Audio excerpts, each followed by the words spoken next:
Hey, everybody.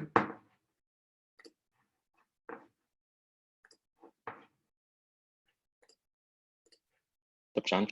Everybody hear me? Clay, you can hear me? Just trying to get this set up again. That was a quick turnaround. You have quite the act to follow after that awesome assembly. I don't know. What are you talking about? The assembly that just happened was incredible. Oh, awesome. I didn't. Were you saying there's a? Sorry, I'll talk with you after. I'm trying to focus. Hey, John. Hey, buddy. I can't turn on my video. Yeah, not yet. John will have to upgrade you to co-host. Okay. So let me do this real quick. That was a quick turnaround. Yeah. Co-host. Make a co-host. Okay. There you go. Can you do it now, Clay? Oh, yeah. Let me try. I've got a bunch of people raising their hand, Krista. So let's see. What do I need to do again? For what?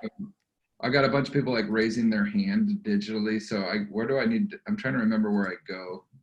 I go to more and I go to, there was like some settings. So who can share? Oh, you're already up. You're already live. Am I live? Yeah. Yeah. Say hi. Okay. They're raising their hands. What's up, everybody? Yeah. Okay, here we go. Great. Well, we're just going to get set up, everyone. Thank you for joining. Give us 1 second, and then we're going to get going with Dr. Clayton Cook. And I'm going to see if I can do something. Clay, if you're okay waiting for a moment. I'm going to see if I can. I'm captive at home, by Look the at way. that, man. I ain't going nowhere. Here. I am going to see if I can bring a couple things up. Sometimes people aren't able to participate on the Zoom portion. So there is a way that I can stream this. So I appreciate everybody's patience. We just had a live virtual assembly, which was exciting. And I'm going to go live on Facebook. Let's see if I can do this. It'll be fun. Then we'll get rocking. We're going to talk about our on-demand professional development. Let's see here.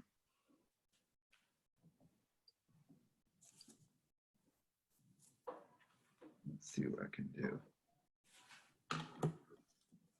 How you been this morning, Clay? Good, you know. Well, everybody's doing a little bit of this and that, and that's awesome. Just kind of bouncing around. My day has no predictability. It's like, what am I going to do next? Balancing family and. Oh yeah, I had to manage the conflict between my two daughters. Was in charge of my 4-year-old, trying to get her routine going while I was working. You know how that goes. Yes, that's awesome. Okay, 1 second. I'm going to stop this. We're going to have some fun here. We are right still near the top. Let's see. So we've got people. Okay, if you are listening on Zoom, which is great, then go ahead and introduce yourself, where you're watching from. And then let's see here. Almost ready. It is kind of fun, Clay, when I can get this going on Zoom to Facebook. And I was able to do it yesterday. It's not that one. That's ready. And if not, then we'll be fine. Doing it here. Give me one last chance. Here we go.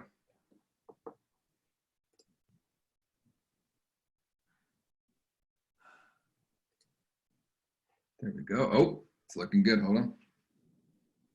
Yesterday we did one on our advisory curriculum, and the Facebook group, they were like the most excited, right? So we have to try to get back on display. Yeah, and I was kind of coming on late a little bit too, because we just did this virtual assembly, and I know there's thousands of students each week that tune into that. If people haven't, as I'm getting this set up, if you haven't done that yet, every Friday, 9 a.m., we host these 9 a.m. Pacific time, and there's speakers and musicians that are a part of it. And you can just go to the Character on YouTube and watch it live, or you can register.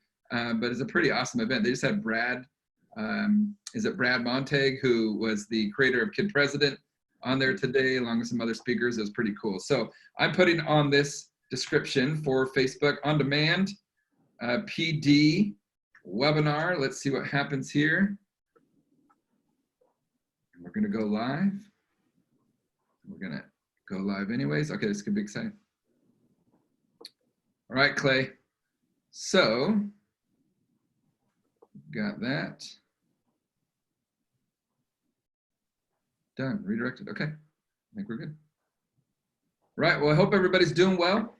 And we're excited to dig in with today's webinar. I'm going to share my screen so that people can see this. But Clay, do you want to introduce yourself?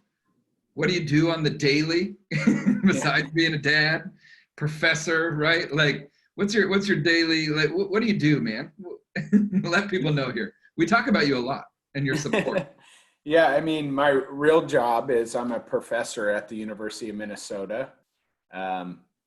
Really, a lot of what I do is teach at the university level. I run a lot of research grants that are really trying to study different techniques and interventions on how to better promote student social emotional well-being as part of the academic process. I work with a variety of school systems all over the country on trying to get up and running multi-tiered systems of support. And I partner with a bunch of other amazing people on projects, really trying to increase access to information that enables educators to be their best possible professional selves to achieve the outcomes they want for kids. So that's what keeps me busy. Each day seems like a different task at hand, given that I like to do a lot of things. There's not one thing I like to do. So I am heavily involved in a variety of different projects. And this is one of those where we're trying to make information accessible at people's fingertips so they have opportunities to grow and develop in their professional roles. I love it. And I know that one of the things that I've learned in these webinars is in some ways get right into some of it and then keep coming back to some of these. But I do want to come back to that part. You know full well a couple things in the work that you do. You know a lot, but two things that I'm really interested in right now. One is, why is it so important that it's so easily accessible at people's fingertips, right? In terms of that implementation piece.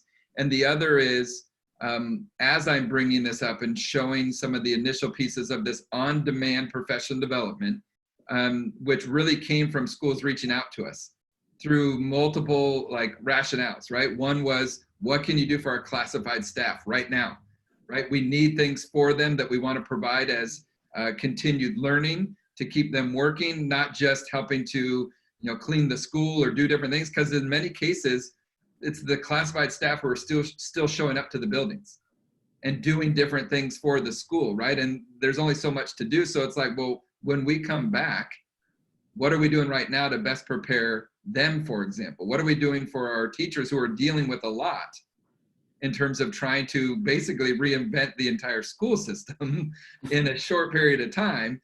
Well, with that, and in many cases balancing being parents maybe, right? Or maybe living alone, right? Some educators, whatever it might be, there's a lot of stress. There's a lot of anxiety that is out there. So what are we doing also to do the adult SEL work? And so as we dig in here, I'd love to hear from you why both of those things, the easy accessibility, right, at people's fingertips, as well as the need for it. And I'm reminded of a presentation I actually got to watch you do. I think it's even online. It was kind of like a TED Talk to me, but I think you were maybe even, was it a bar? We've talked about this before. They set you up for this ed conference thing. Yeah. But it was, but it was the question that you asked at the beginning, I think, that is really poignant in terms of connection today. And what it was this: raise your hand if you know an adult in your life who struggles to manage certain emotions like anger, right? And there's usually laughter, because we all know, every one of us knows some, right? And in many cases it's like me, right? Yeah. And the second one is, raise your hand if you know an adult in your life who's got the basic competencies of school down, reading, writing, arithmetic, right? But they struggle to maintain positive relationships in their life. Every hand goes up. And the question always is this: who needs this work? And what is the highest indicator of success? So maybe start there, right? What is the highest indicator of success, not just for young people, but older people, whatever age that might be, that connects to right now what we're dealing with? Yeah, I mean, it's people's ability to have kind of the core social emotional competencies that allow them to confront life demands and challenges and adversity to stay still plugged in and engaged in relationships, work, and other kind of meaningful life pursuits as best as possible. And so what's mixed in with all this is the ability to manage our own emotions, the ability to, not let our thoughts, our unhelpful, pessimistic thoughts get the best of us and remain hopeful and optimistic, to make sure we're attending to our basic physical needs so we have the energy to get up each day and have the motivation and drive to continue to plug into our families and our work. And so often adults get plugged into all their obligations, whether they're a parent or a professional, and they forget to take care of themselves. Yep. And realize, I like to think we have so many textbooks on child development, but we don't have textbooks on adult development. Yep. We don't stop developing and growing. So at any phase of our life, we can develop and grow and build our social emotional competencies, because the better we're able to manage ourselves, the best we're in the service of others. And so this idea of really being intentional, creating kind of the science of well-being and resiliency, and making that available at people's fingertips so they can identify areas for incremental growth and improvement. And that can help them professionally. They can stay more regulated in their roles and interacting with others, colleagues or students, and ultimately stay plugged into some of the most meaningful work possible, because being an educator is inherently a stressful profession, but it's one of the most rewarding and fulfilling jobs. So we don't want to bail on meaningful, rewarding professions. We want to develop the capacity to manage the adversity and stress that comes along with doing virtually anything meaningful in life. So good. So good. So here comes then what we have been doing as a response to the need that is there in schools, and that is to create an on-demand professional development platform that would right away have 7 courses that are up and going within this first month and a half of dealing with this COVID-19, pandemic, and that we would also then be responsive, just like we want to be in schools, as responsive as we can, not only proactive, but how we better are responding to what we're doing and what we're seeing. And so beyond those 7 courses, could we even allow schools the opportunity to say, hey, do you have a course on this? Or could you really help us with this, right? And you and I were even talking recently about, I think it was a 5-module piece or 5-module like training on something that is just specifically for para educators or classified staff that you've done work with before. Maybe speak to that as I click in to the first course and show people a little bit about what we've got going here. Yeah, I guess the setup for, on-demand PD is to recognize that a lot of our pre-service training programs have failed us because we're all limited to doing what we know. And you were either sleeping or in the bathroom, or maybe it didn't get covered because we come out and we're plugged in and we're missing certain knowledge and skill sets that would enable us to be more successful. So how do we actually create those, professional development topics and make them accessible to people? And that's where the on-demand piece comes in. And then how do we make sure that the quality of the content is good stuff? And so what we've been thinking about together is really, one, what is a menu of offerings that we believe, based on our relationships with educators, really plugs in and provides access to knowledge and information that can better equip them to meet the challenges and needs of their students in their professional roles, as well as open it up for people to tell us how can we mobilize course content and create on-demand professional development that's available at people's fingertips. That's more bite-sized, not super lengthy, but you tell us, not us tell you. You tell us, and then we can try to mobilize and make that accessible to others to the best or to the maximum extent we can do, bring that together. And that's what we want to kind of hear from you all. In terms of the content, the scope and sequence, if you will, we have different courses that we're trying to pull together on a range of topics that we believe could be really beneficial to people to help them develop and grow as professionals. And we mean administrators, teachers, paras, and support staff, inclusive of counselors, social workers, school psychs. So good. Okay, perfect. I love that. Love that setup. So here's what I'm going to do. I'm going to actually start to click around. And then we've got a team who's pulling any questions and putting them in front of me so that I can throw them at you, Clay, or answer myself. But on the left-hand side here, the first course is Houston and I, as co-founders of Character Strong, have had put together what we call our climate culture year one delivery model. This would be for any staff member, where we talk about the circles of culture, which are clarity, competence, and consistency. So when it comes to this work, right, clarity, what is it that we actually believe in and or care about? It's the why of the work, right, as well as connecting to our own why. The competence question is this, like, what do people actually know how to do when it comes to the work of infusing social emotional learning into the daily fabric of our schools, right? So in that, we talk about what it is that we're teaching and role model ways that we could do it. And then on the consistency part, the question is, what are people actually doing daily and or weekly? So what is it going to take, both on the individual level as well as the school-wide level, to get traction when it comes to improving our school-wide culture and climate? And so the way that these are built out is, here's kind of module 2, circles of culture. It says Houston as co-foundership shares a simple model. Let me move our video, Clay, so I can see. Shares a simple model to better understand school culture, diagnose where we can improve, and strategize about how to best close gaps. And there's a video. This one's 8 minutes. And then there's worksheets that are included for each of those. And so you can see on the left-hand side some of the modules. We dig into the clarity and the why.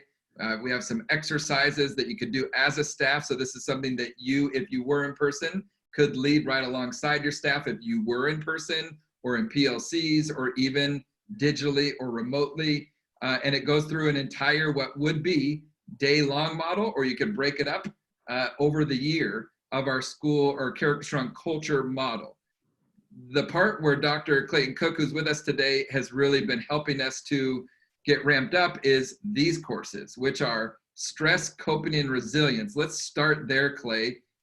My understanding is this is actually comes even from a college level course that you have developed, taught, and now it's broken into 11 modules, right, on stress, coping, and resilience, maybe a little bit relevant right now for educators everywhere. Yeah, we actually, when I was at the University of Washington, we started training all of our pre-service teachers in the science of stress management, coping, and resiliency. We've done multiple randomized controlled trials on an approach. We call it the Achiever model. And it's just a bunch of well-being promoting strategies that enable people to get the most out of life, and also be able to manage the circumstances that come in, to stay in a regulated state, to optimize their well-being and performance as an educator. So really, this course goes through all the modules are organized, one, to set some foundational knowledge, but then get into what we call the practice areas. And the practice areas are around like values clarification and commitment, paying attention to the positive and practicing gratitude, how to manage inner helpful thoughts. That content comes from cognitive behavior therapy, which isn't, you don't have to have a mental health disorder to benefit from it. How do we get a handle and to manage our thoughts? Because our thoughts aren't fact. They're actually words that come up into our mind, and they can get the best of us. They can cause us, and we take them as literal truths, and we let them dominate how we function and feel. But how do we develop inner helpful thoughts? By identifying unhelpful ones and repurposing them. Managing intense negative emotions is really giving people the emotion regulation skills to recognize we all walk around with these kind of buttons, and when they get pushed, we're likely to have an emotional reaction that could create a situation where we act unskillfully. How we can better manage our emotions to behave consistent with our values, all the way through mindfulness activities. The one on feeling good physically really emphasizes the importance of sleep, physical activity, and nutrition, but really gives people knowledge on how to improve their sleep hygiene because the quality of our life depends on our sleep, but many people don't treat it as such. But how do we actually improve our sleep? Most of us would agree you're a better version of yourself when you're well rested, but we don't get around to treating sleep as an important lifestyle. Clay, you had to go there, didn't you? You had to go to sleep. In fact, as you're going through it, maybe I think this is fun, like on webinars, not just here's what it is, but even just give one tidbit, one practical piece that's probably a part of a bigger section there, but that Yeah. what would the research say would be a tip for someone listening? We've had these conversations before. Yeah, need it my doesn't own just therapy in preach this to area. people that sleep's important. We teach, like, it's called the reset model. The reset model is an acronym and a kind of metaphor for how to get better sleep. So it's your routines, it's your sleep environment, it's managing stress and emotions when it comes time to go to bed. So developing those techniques, and managing technology, because we think our young people are struggling with technology around sleep. Adults are just as bad when it comes to getting good sleep and having things that are interfering with their ability to get good rest. So it's really helping develop a plan around cultivating the amount and quality of sleep people need, as well as maintaining physical activity. And then the healthy social connections, what we try to do is help people understand all the different things that are under their control to maintain healthy social connections, from doing things in the service of others, to seeking social support, to seeking mentorship, or, when it comes time to, establishing the role models in our lives. So good. So good. So this is why we picked this one as like the first course, to make sure it was up and going, right? Which is not a course that was just created. It was the getting it into this platform in a way that would be easily accessible, which is important, right? How would a school, right, for example, access this? If they're already using the Character Strong platform, it would just literally show up right in your platform. You click into it and go. And if not, then you would get a platform that looks something like this. And depending on your permissions on the left-hand side, if you weren't using any of our curricula, then it would just show up as virtual PD, and they could click into it. They could go through the course. And we are updating these constantly. There's like right now, the next ones are being added that are a part of these 7 courses. And then once that happens, we're going to continue to add more so that we're meeting the needs right now of schools and educators. But this is why we picked this first course, because everybody could benefit from going through this stress coping and resilience course to better help also their students by taking care of themselves. It also gives us some strategies and language that we could be sharing with our families, right? Conversations that we're having. And so I'm really excited that this course is a part of the offering. Clay, maybe talk a little bit about some of the other courses, even as an overview. I know the next one is titled Student Behavior, and it looks like it has going to have 8 modules. We've already got the first 6 that are up. I think they're even already done and being Those are all today. Yeah. But like thinking functionally about behavior, maybe just get a little overview of this course. Yeah, this is really helping educators learn about the science of human behavior, and understanding all the factors that are under your control to have a significant influence on student behavior. And so it really breaks down for people how to think functionally about the factors that reliably predict student behavior, maintain those behaviors, and what do you actually have control over to proactively and preventatively get the student off of potential problem behavior onto more desired behavior, teach certain replacement behaviors, and do things once the kid behaves. How do we react more effectively by creating certain types of motivators, as well as skillful interactions that decrease the future likelihood.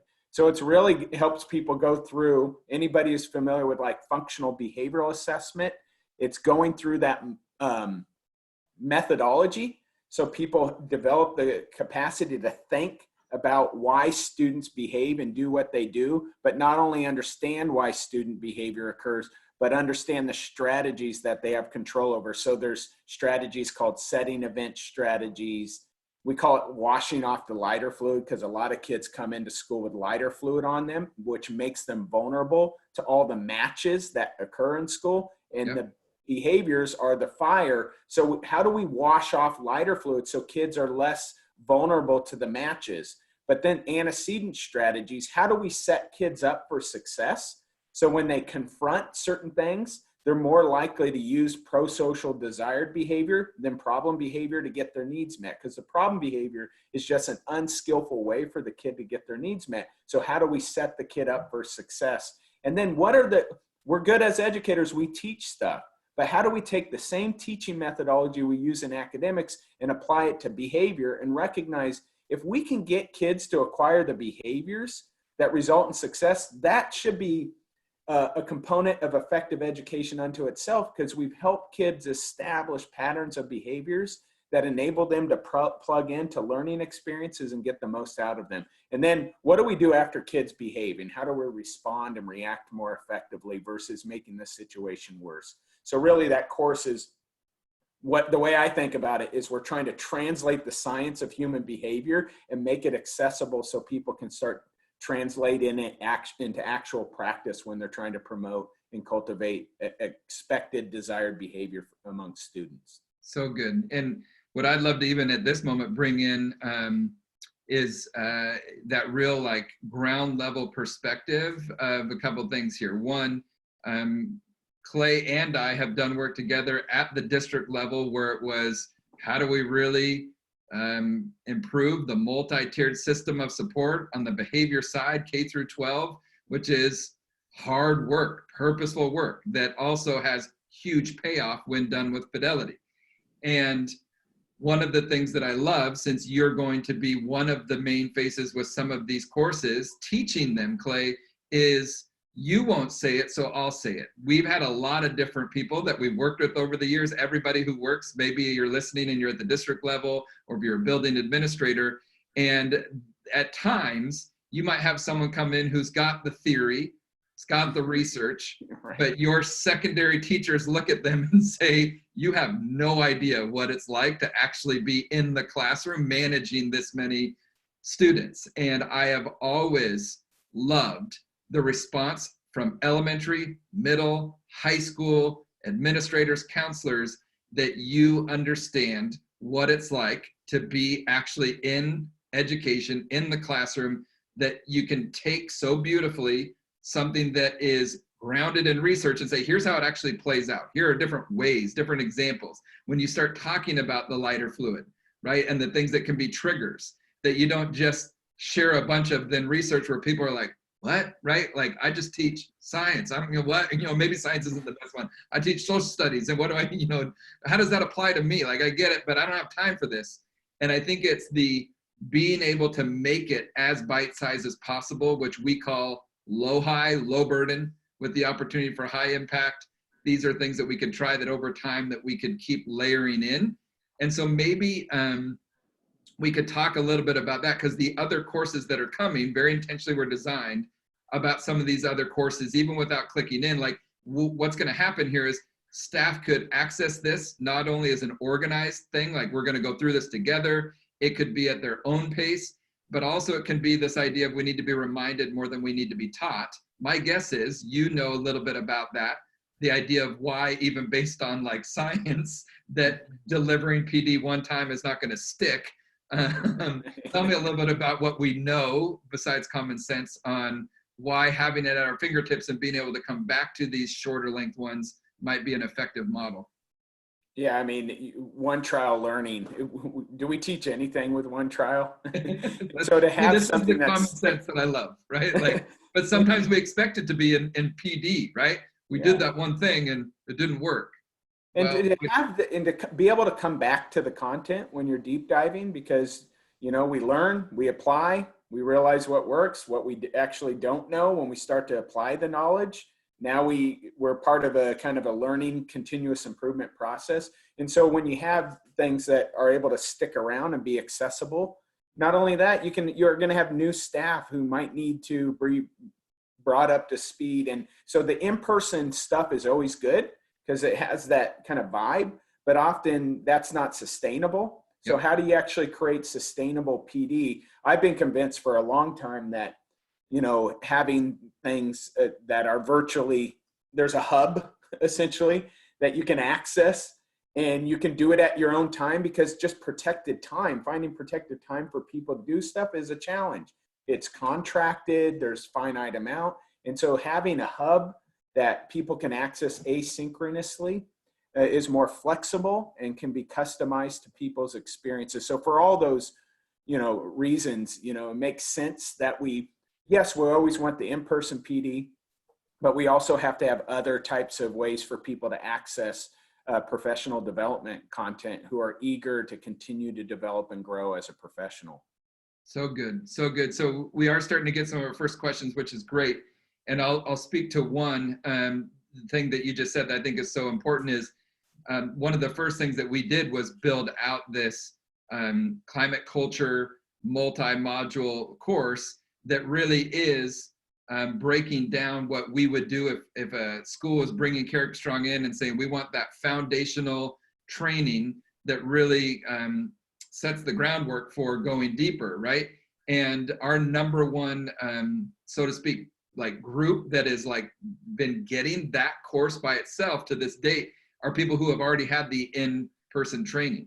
It's not as a replacement. It's actually because they have been thinking the same way that you said it, which is, what about a year down the road when we get these 5 new staff members?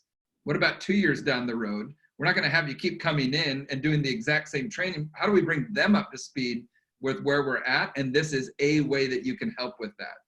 The other thing that I love, and then I'll go to these questions, was when we were doing the work together in the district, one of the most brilliant moves I think that we made was we can do these trainings and then provide a lot of documents that literally collect like digital dust, that they never go and find them, right? Just like we don't go take that.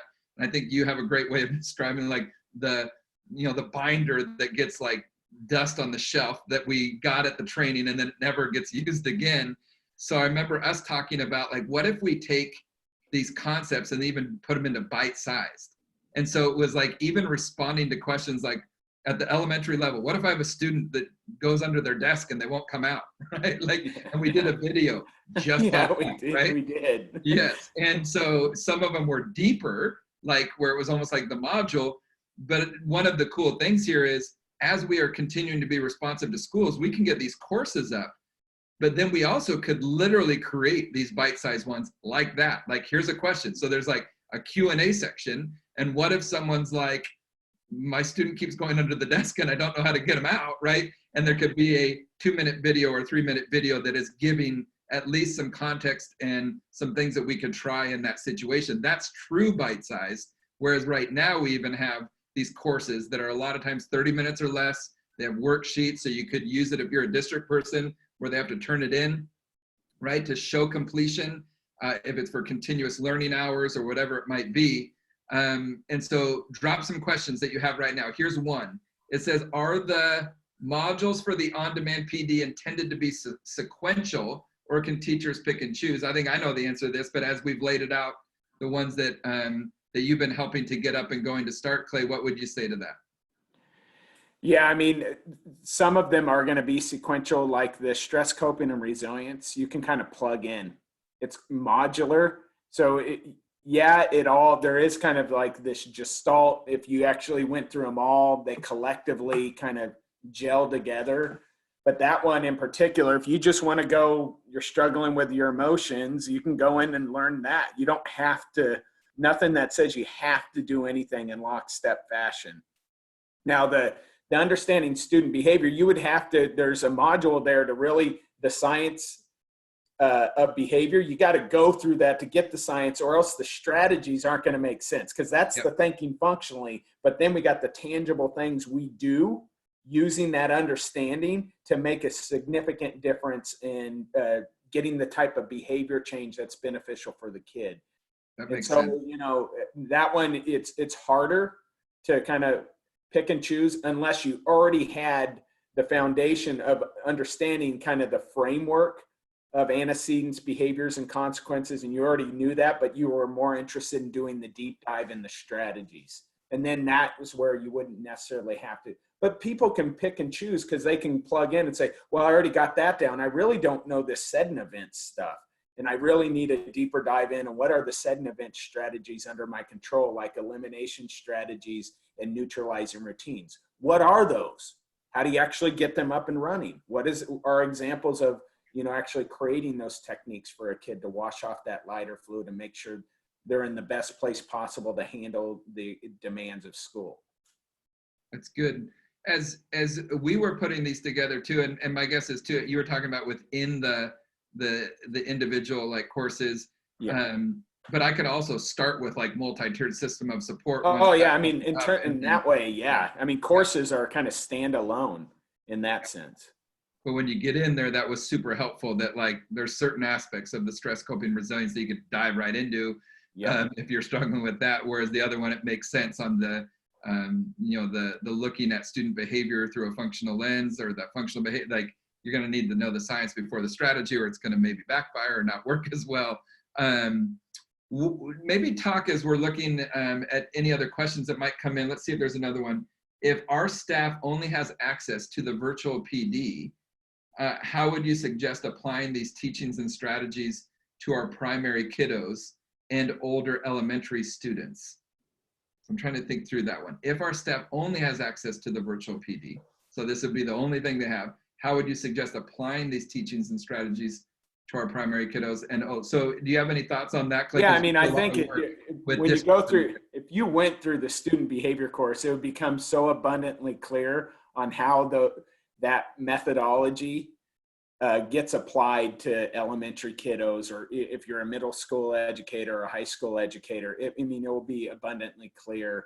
And when I go through, I use examples across kids, across the developmental spectrum, because it works across age ranges. You know, the establish, maintain, restore relationships, it's relationship methodology on how do we actually move beyond kind of our belief systems that relationships are important, but what are the actually strategies and techniques that drive a sense of belonging and connection with kids.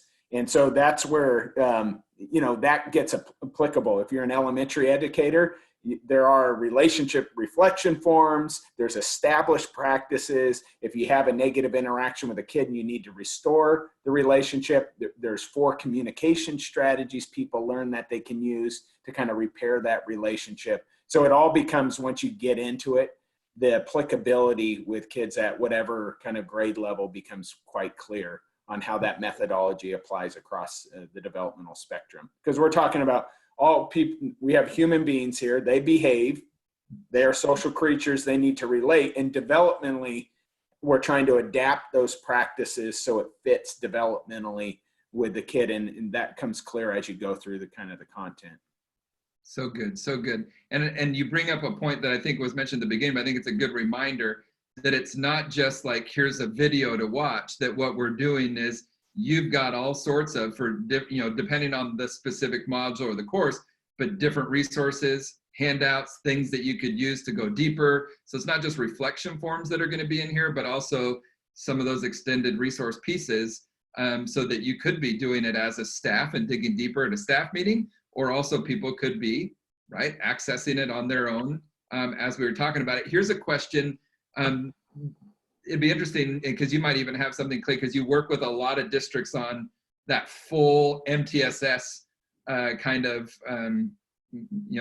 how do we really move the needle, like on that side of the house? And the question is, when it comes to this, do you have something that can be shared with administrators to get buy-in from them, either a video or a link we can share with them to show why we need this in case they're hesitant? I think we could easily put something together, but why don't you just speak a little bit, Clay, to like, even some of it, once again, a lot of this I always feel like is common sense, but we need to be reminded. But like, why would an administrator find value in having their staff like have access to these types of things? What is it going to do if it was actually done with fidelity for an administrator's time and energy? If behavior was being dealt with more effectively and he had less stressed, or she had less stressed staff members, or all the things that would come potentially from this? Yeah, I mean, the simple way I think about it, it's like, what are the enablers to academic engagement and success? And so we're talking about all the factors that have to be put in place, the type of environment that we need to create in terms of the culture and climate, the types of relationships that we have, the types of skills and competencies we cultivate in students and ourselves. All of those are inputs or enablers that maximize student engagement in their learning experience and allow them to get the most out of it. And so one term that's often is called academic enablers. What are the academic enablers? If the bottom line, my value system says, I value test scores the most, and that's who I am, and I see that because I want kids to plug in in post-secondary education work life, and that's my main motivator, I can still appreciate that these are all enablers that allow kids to plug into their academics and become the types of workers that produce, societal benefits. And if I'm not, and I value this work at my core because I see it and I don't need the rationale that they're enablers, then it just kind of resonates. But I do hear that there could be an interest in some type of brief course on kind of more of the why from an administrative perspective, that it's important to allocate time, resources, and energy to this side and how it is in the service of academic performance. And it's not something separate and kind of siloed to the side. And that's a great example of what we were talking about, right? Like even right here live on the webinar, it's like, hey, what about this? And it would not be hard for us to put something together, even if it was a couple different pieces on the why, so that anybody, whether it's an administrator or even a teacher or a district level, it could be anybody, but like that we could be responsive to that. And I think about going back to some of that work that we did while in the district, and how every single person, whether it was a building principal, whether it was even a state level person who's like, wait, what?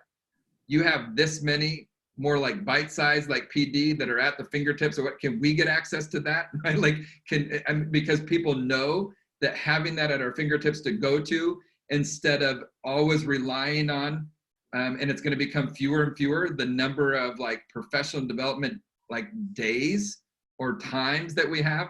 What if those keep going away? But we know that this is so critical and so important. But when we come back, we have to do these nuts and bolts.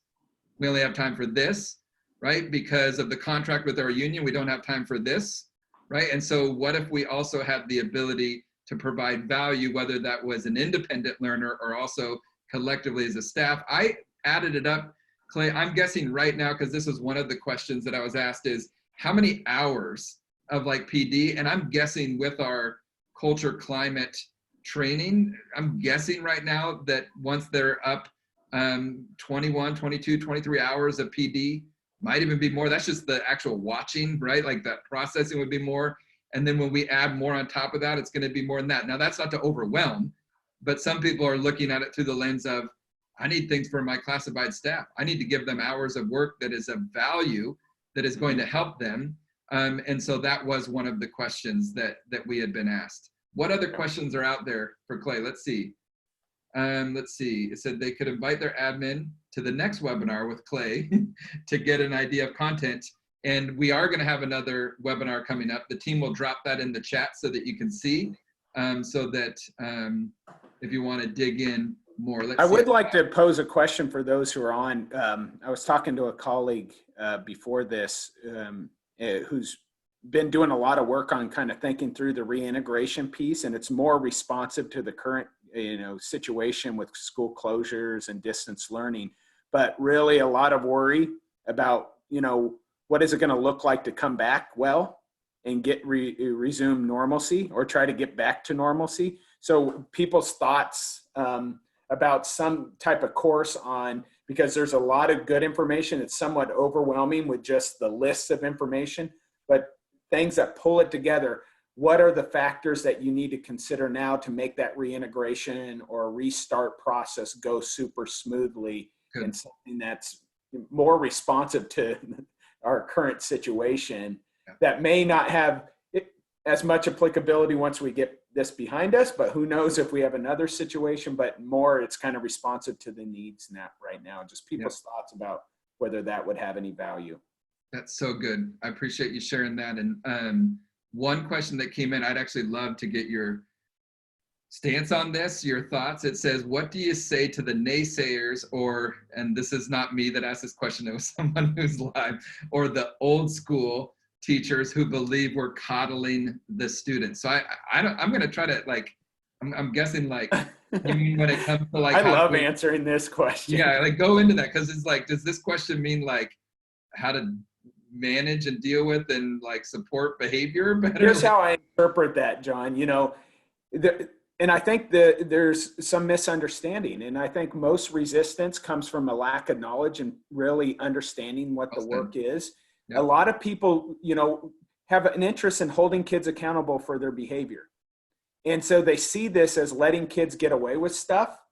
and it's all fluffy and touchy-feely stuff, and they don't want to be a part of it because ultimately they believe strongly people need to be held accountable for their behavior. And what they're failing to understand is this work, when it's done effectively, is about building effective accountability systems. We aren't letting kids, we're going to set limits, but it's how we set those limits and enforce them in empathic, compassionate ways, but we're going to toe the line. And if the kid's behavior crossed a certain line, there might be a discipline process, but we're also going to provide high support.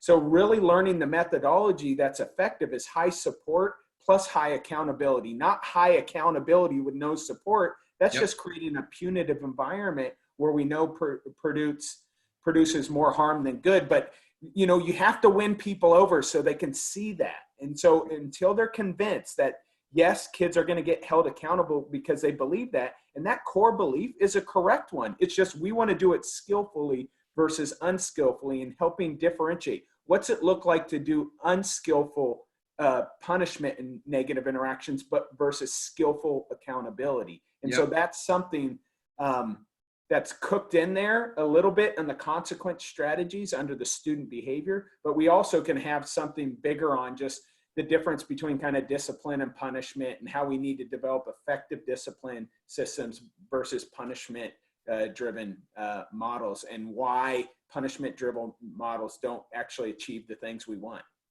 or even ourselves. Yes. Not just the kids, not that it doesn't fix the problem. Yes, right. Thank you. And so, like, so well said. And so that people can even like get a little bit of context, because there is, I mean, we've all like have seen that mentality of, it's more on that punishment mentality. They just need to be boom. And it's more the accountability without the supports. And so that people understand, like, some of your research, I remember going back, was where were you doing some of your early one? Was it in Colorado? I'm trying to remember, but you have dealt with some pretty difficult behaviors before in the work that you have done. Yeah, and it's not letting, I mean, none of the effective methodology is if a kid engages in a problem behavior, that there's not a response.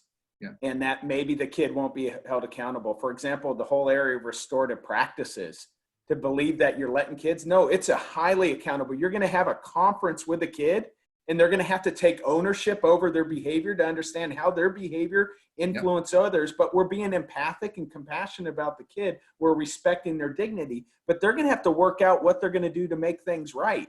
That is a high amount of accountability on a person. Who wants to have that conversation as an adult? Like, we all feel uncomfortable with that. But people, when they hear the soundbite, they don't understand what the practice is, and they've heard mixed messages. And so they think it's, oh, I know what this is. This is one of those things where we're not going to hold kids accountable. And it's like, unfortunately, it's a misunderstanding of what the effective practice actually is. So good. So good. Well, let's see. I know that we're starting to get a little further. See, one person asked, this is actually a good question. Are there clock hours included? Just curious. I'll take that two ways. One, not for this webinar. Two, we don't provide those clock hours, but I'll tell you what, with this level of quality in terms of the courses, we already have schools who, because they would have it as a part of what is happening in their schools and or district, that this is something that they would provide clock hours for. We even have schools right now, districts, we've even had educational service districts like ESDs. I know they call them different things in different parts of the country, but even for the Whole Child Virtual Summit that's been happening right now, which Clay, I think yours was what, yesterday? You did a presentation, and the team can put it in the chat, but if you haven't signed up for that yet, which I know multiple people here, probably that's how you heard about it, but there are even people going like, we want to provide back, we're going to assign clock hours to that. And it's like over 12 and a half hours, I think, of professional development through the Whole Child Virtual Summit that's coming out each day. And that's just people giving, you know, presentations on a particular topic. This is actually breaking down through multiple modules and going deeper. And imagine if you had that at your fingertips. Imagine if you had the ability to go, all right, this was great. Could we get something on this? And having something and an organization that was responsive to that. And this is where we're all going to have to go. Schools are doing it. It's what we're doing, which is how do we best meet the needs? And through a big belief here at Character Strong is it needs to be low burden, high impact. So you shouldn't be watching a 90-minute video. It's not going to work. It's why our podcast, the goal is 10, 12 minutes at most, right? Because people struggle to consume something that is much longer than that. And so these shorter length pieces that you could be digging into, that are at the fingertips, that will keep adding more to. And I love, Clay, how you brought up that we need to start thinking now about how we're going to re-enter, knowing that there's still uncertainty around that, right? Like people don't know how is the fall going to look. And so within that, what if we were to start to dig in more right now and start to provide value to our staff? Let's see. Final part. Here's one. Besides any thoughts, other thoughts that you might have, Clay.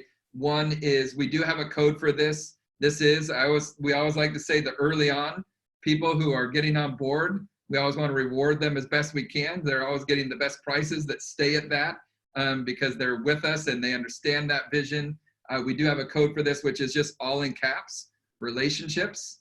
And that would also provide, as a part of that code, a free registration to one of the upcoming live virtual trainings that Houston and I have been leading this week. I think it was on Tuesday. We had just under 500 educators, and it was international. I know the majority of them was from the US, but we had, someone from India, we had, I think, New Zealand, South Korea, who were accessing these. And that's one of the benefits of the live virtual trainings we've been doing, is that not always are we in an area where people can come to our regional trainings that we host. And who's good for those trainings? It's get your team there.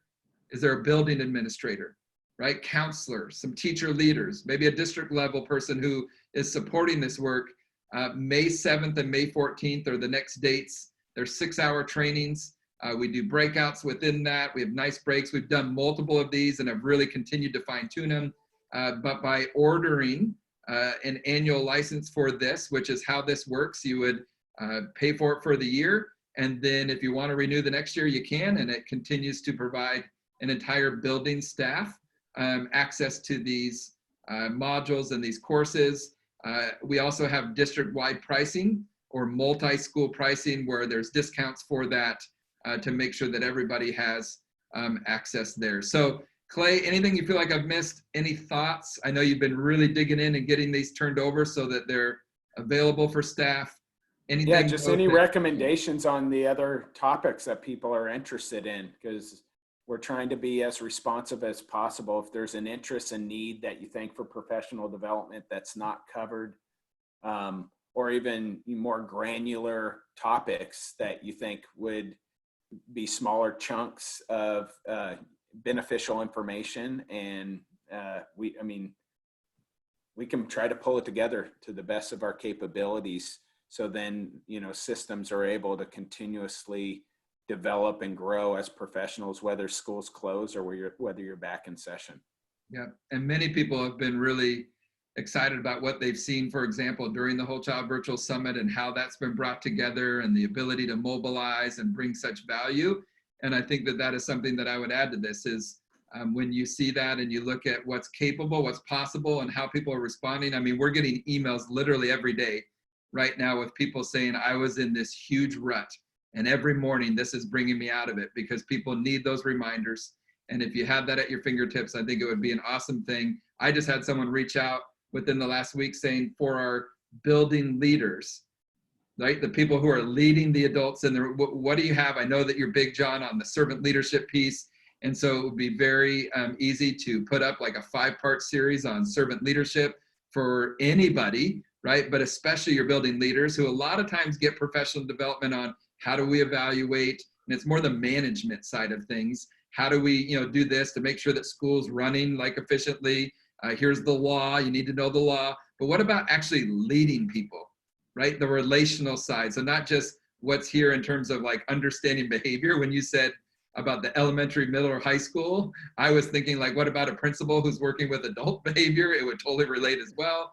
Yeah. But also that higher like level of like organizational leadership, which is what my master's degree is in.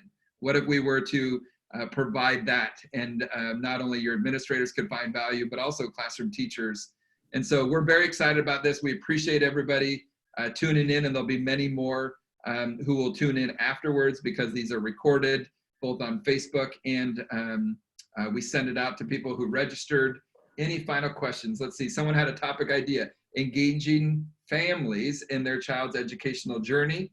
And here's the cool thing: with the network of people that we have, we could very easily put something together there, which would be awesome. So, Clay, thank you. I'm sure I'll be seeing you soon. Oh yeah, And definitely. if anybody has a direct question too, you can always reach out to us. One of two ways. It's really easy: info@characterstrong.com. You can email me directly, John, John, @characterstrong.com with any direct questions. But one question that came through here is, how fast can we get our staff set up? The answer is immediately. We can have you order, we can get it set up, and you could have access to these first 3 courses that are up right now today if you needed it to start to send out to your staff. So there will be no delay there in getting these value adds up in front of your staff ASAP. So thanks, my friend. I'm going to sign us off here. Yeah, take care, everybody. Have a great one.